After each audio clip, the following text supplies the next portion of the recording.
वज़ीर आला गैर संजीदा शख्सियत है। वो किसी मसले को सोच समझ कर फैसला नहीं करते, बल्कि जज्बात में आके माइक के सामने जो कुछ भी कह दिया। तो ये एक जिम्मेदार शख्सियत की यानी रवैया नहीं हो सकता। और जब भी ये ऐलान करते तो इनको पीछे से कोई खबर मिलती है, और ये इस्टेब्लिशमेंट से मिला हुआ है। तो इमरान के और इस्टेब्लिशमेंट के बीच में उनको भी एक बंदा चाहिए, और वो वज़ीर आला गंडापुर मिले हैं। तो कभी वो मौसम को ठंडा करते हैं, कभी गर्म करते हैं। बात उसने अभी तक कोई ऐसा यानी हरकत नहीं की कि लोग उसको अप्रिशिएट करें, और फिर लोगों को डी चौक तक बुलाना, फिर खुद न जाना,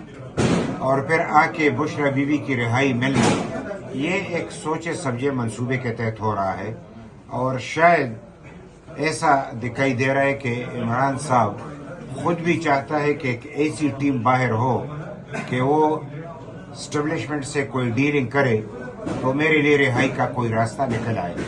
तो अभी बुशरा बीवी भी निकल आई है, तो वज़ीर आला के साथ मिलकर अब ये दूसरी शख्सियत है। शायद शेख महमूद कुरैशी भी इस तरीके से उसको रिहाई मिल जाए जमानत पे। तो एक तरीक़ाकार जारी है, शायद उसको डीलिंग के जरिए निकालने के लिए कोशिश हो रही है। और उनको ये पता है कि ये आखिरी एक हरकत है कि अगर इसमें कामयाब हो गए तो शायद इमरान को रिहाई मिले, वरना बसूरत दीगर उसके लिए यानी जिस तरीके से तैयारी हो रही है तो उनको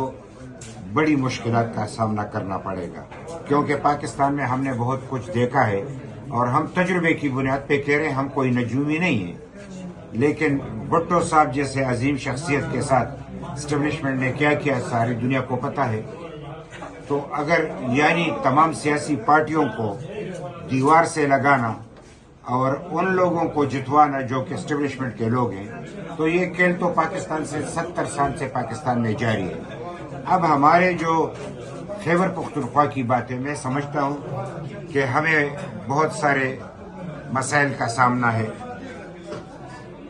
हमारी खुशकिस्मती होती अगर वज़ीर आला संजीदा होता, लेकिन वो संजीदा नहीं है। तो वो सिर्फ इमरान की रिहाई की तो बात कर रहा है, महंगाई की बात नहीं कर रहा, NFC वार्ड की बात नहीं कर रहा, और यहाँ पे लोगों के हुकूक की बात नहीं कर रहा, पार्लियामेंट की बालादस्ती की बात नहीं कर रहा। यही वो कि जब अदालत में फैज ईसा साहब जा रहे थे तो कहा कि अगर सीनियर तरीन जज नहीं लगा तो मैं ईंट से ईंट बजा दूंगा, और जब फैसला हुआ तो जो सीनियर नहीं था, जो ये चाहते थे, वो जज नहीं यानी सुप्रीम कोर्ट का जज नहीं बना चीफ जस्टिस, तो जो बना उसी चीफ जस्टिस में वो हल्फ उठा रहा था और ये वज़ीर आला सामने बैठा था। तो पता नहीं चलता कि इसमें यानी फैसले की कोई यानी अहलियत है या नहीं है। मैं सिर्फ अपने सूबे की चाहिए कि जो इस सूबे के हक को मरकज से ले, मरकज को भी चाहिए कि हमारे सूबे को हक दे। अब हमारे यहाँ पे तालीमी इदारों की ज़मीन को फ़रोख्त किया जा रहा है, और हमारे वज़ीर आला कह रहे कि मैं PIA खरीद लूँगा।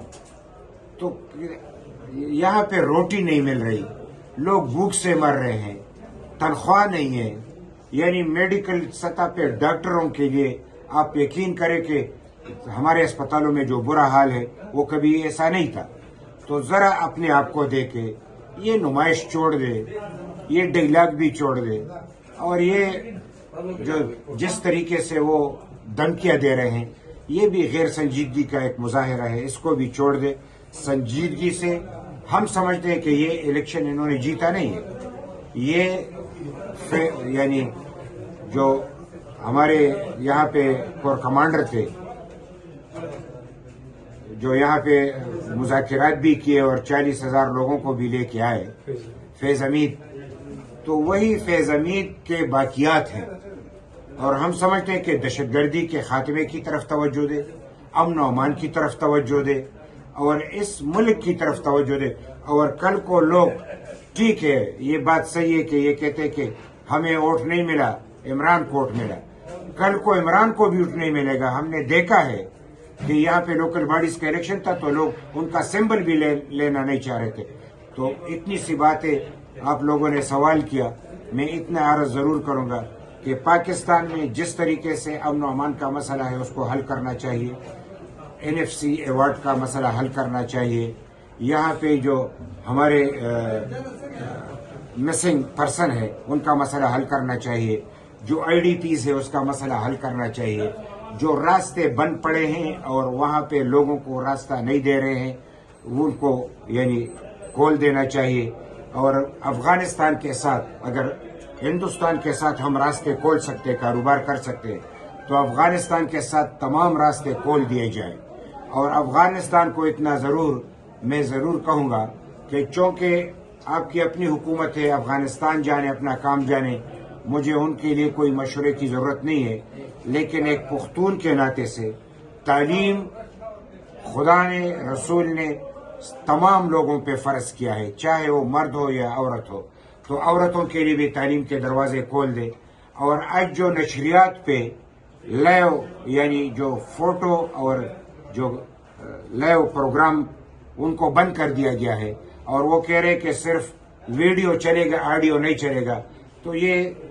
کس زمانے اور کس صدی کی بات ہے؟ تو میں سمجھتا ہوں کہ افغانستان میں ایسا ماحول ہونا چاہیے کہ لوگ وہاں پہ زندگی بھی بسر کرے، تعلیم بھی حاصل کرے، اور جو افغانستان کے عوام چاہے تو وہ حکومت بھی بنے۔ کب کا لوگوں کا ایک سیاسی لوگوں کی خواہش تھی،